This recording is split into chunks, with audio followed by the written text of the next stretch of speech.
Hello बच्चों, चलिए प्रश्न को पढ़ते हैं और समझते हैं।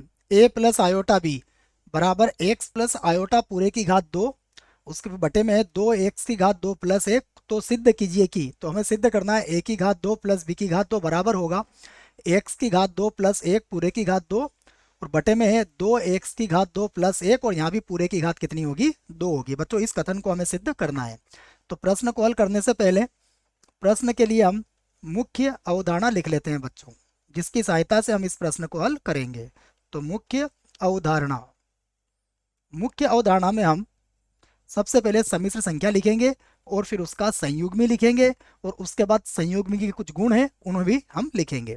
तो देखो बच्चों, हमारे पास अगर कोई संख्या है z बराबर a प्लस आयोटा बी, जहाँ a और b दोनों ही क्या है, हमारे वास्तविक संख्या है, तब बच्चों इसका जो संयुग्मी होता है z का संयुग्मी हमें पता होना चाहिए। संयुग्मी जब निकालते हैं बच्चों तो इसे कहते हैं z बार, और इसमें हम इसका काल्पनिक भाग का चिन्ह बदल देते हैं, अर्थात ये होता है a माइनस आयोटा बी।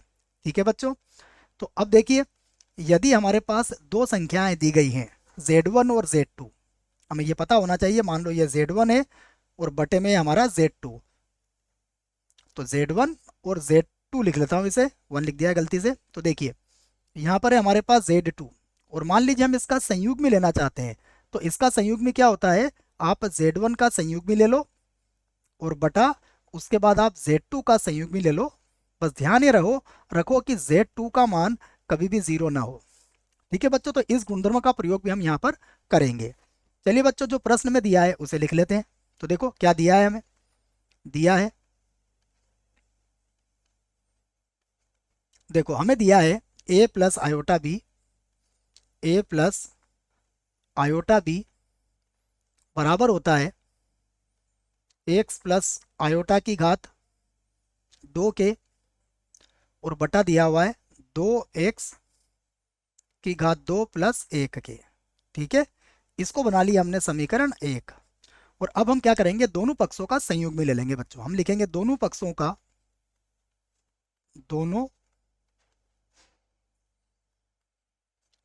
का संयुग्मी लेने पर,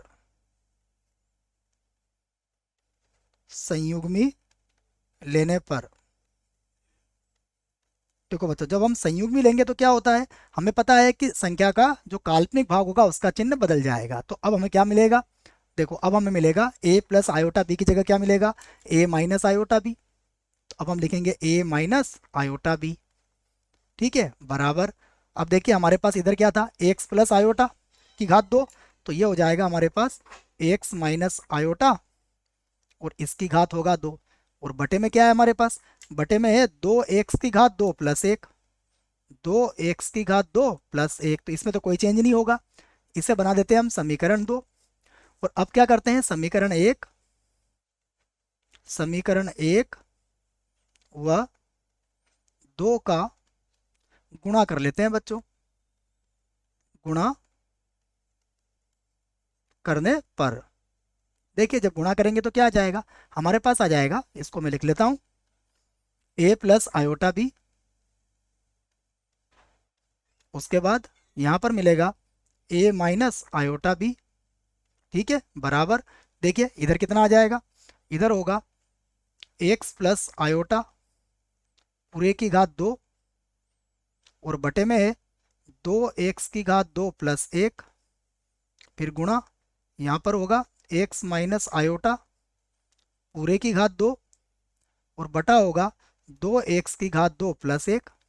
तो देखिए अब हल करने पर क्या आ जाएगा, दोनों की घात दो है तो इन्हें एक साथ लिख लेंगे, तो ये हो जाएगा एक्स प्लस आयोटा, और यहाँ पर हो जाएगा एक्स माइनस आयोटा, और पूरे की घात कितनी लगा देंगे, हम दो लगा देंगे। और बटे में देखो बच्चों, बटे में तो बिल्कुल एक जैसी संख्या है, तो ये हो जाएगा दो एक्स की घात दो और प्लस एक, और पूरे की घात क्या बन जाएगी, दो बन जाएगी। तो देखिए अब क्या हुआ, यहाँ बच्चों फिर से a प्लस बी और a माइनस बी का सूत्र लगा देंगे हम, तो ये हो जाएगा हमारे पास एक्स की घात दो और माइनस आयोटा की घात दो, और पूरे की घात कितनी होगी, दो होगी।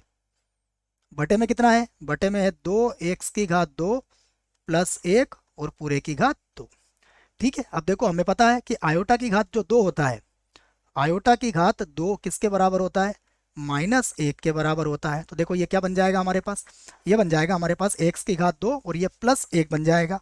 तो इसे लिख लेते हैं हम। तो क्या चल रहा था हमारे पास, ये था हमारे पास, इसको भी लिख लेते हैं बच्चों। इधर देखो, इधर भी जो सूत्र बन रहा था मैं उसे लिख लेता हूँ। ये a प्लस आयोटा बी और a माइनस आयोटा बी, इसको भी हल कर लेते हैं। देखो तो ये हो जाएगा हमारे पास a की घात 2 माइनस आयोटा बी की घात 2। ठीक है, तो देखो इसको आगे हल करते हैं।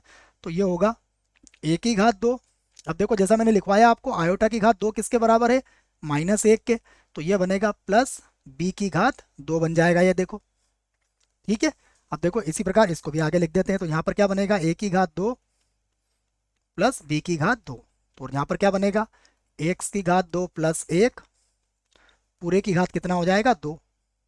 और बटे में क्या है, बटे में है 2 x की घात 2 प्लस प्लस कितना है देखो 1, और यहाँ पूरे की घात कितनी हो जाएगी, 2 हो जाएगी।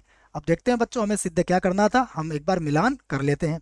देखो हमें क्या सिद्ध करना था कि a की घात 2 प्लस b की घात 2 बराबर x की घात 2 प्लस 1 और पूरे की घात 2, और 2x की घात 2 प्लस 1 और पूरे की घात 2। देखो हमने जो कथन लाया आ चुका है। हम यहाँ पर लिख सकते हैं कि इस कथन को हमने सिद्ध कर दिया है, अर्थात सिद्ध हुआ लिख सकते हैं हम। तो सिद्ध हुआ लिख दिया है हमने। आशा करता हूँ बच्चों आपको इस प्रश्न का उत्तर समझ में आया होगा। धन्यवाद।